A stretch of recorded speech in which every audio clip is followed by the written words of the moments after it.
Ukraine में दूतावासों की बंदी और रूस यूक्रेन युद्ध में नया मोड़।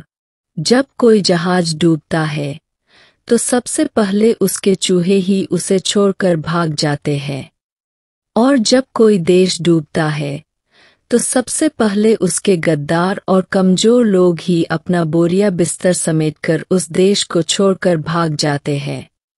यही स्थिति अब यूक्रेन के साथ होने लगी है। कल मैंने आपको बताया था कि पश्चिमी देशों की मंजूरी के बाद यूक्रेन ने लंबी दूरी की अटैक्म्स मिसाइलों से रूस के शहरों पर हमले शुरू कर दिए हैं, जिनमें कई रूसी मारे गए और भारी तबाही हुई है। इसके बाद रूस के गुस्से की प्रतिक्रिया आनी तय थी और वह शुरू हो चुकी है। रूसी वायुसेना इस समय यूक्रेन के अलग अलग शहरों पर कहर बरपा रही है। कई कस्बों को पूरी तरह मिट्टी में मिला दिया गया है। हालत यह है कि यह पहचानना मुश्किल हो गया है कि वहां कोई घर या लोग मौजूद भी थे या नहीं। रूस के सीरीज के बमवर्षक विमान बाज की तरह उड़ रहे हैं, और जहां भी यूक्रेनी सैनिकों या महत्वपूर्ण इमारतों का पता चल रहा है, उन्हें मिटा दिया जा रहा है। लेकिन इन हमलों से यूक्रेन का हौसला शायद इतना नहीं टूटा होगा जितना कि एक खबर ने उसे तोड़ दिया है। अमेरिका और सहयोगी देशों ने यूक्रेन में दूतावास बंद किए।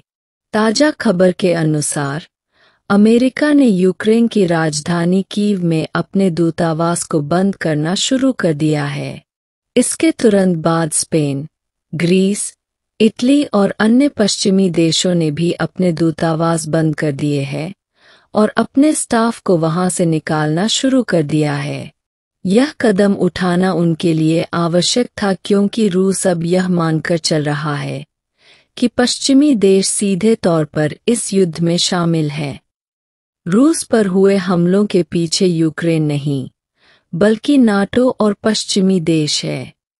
इस स्थिति में रूस के हाथ अब खुले हुए हैं। वह इन दूतावासों, राजदूतों या किसी भी पश्चिमी देश से जुड़े नागरिकों पर हमला कर सकता है। रूस का गुस्सा और पश्चिमी देशों का विश्वासघात। 2022 से शुरू हुए इस युद्ध में रूस ने कभी किसी दूतावास को निशाना नहीं बनाया, यहाँ तक कि पश्चिमी देशों के राष्ट्रपति, प्रधानमंत्री और विदेश मंत्री लगातार कीव का दौरा करते रहे। रूस ने कभी उन पर हमला नहीं किया, क्योंकि वह युद्ध धर्म का पालन कर रहा था। लेकिन अब पश्चिमी देशों द्वारा युद्ध के नियमों का उल्लंघन और विश्वासघात ने रूस को आहत कर दिया है। रूस के लिए अब यह तर्कसंगत है कि वह यूक्रेन में मौजूद पश्चिमी देशों के दूतावासों और काउंसलेट्स को अपने हमलों का निशाना बना। यूक्रेन के लिए बढ़ती मुश्किलें। यूक्रेन के लोगों का मनोबल इन घटनाओं से गहरा प्रभावित हुआ है। जिन देशों को वह अपने सबसे बड़े समर्थक मानता था, वे अब उसे छोड़कर भाग रहे हैं। यह संकेत देता है कि यूक्रेन के अंदर अब कोई भी स्थान सुरक्षित नहीं रहा। आने वाले हफ्तों में यूक्रेन में ऐसी घटनाएं हो सकती है जो इतिहास में पहले कभी नहीं देखी गई।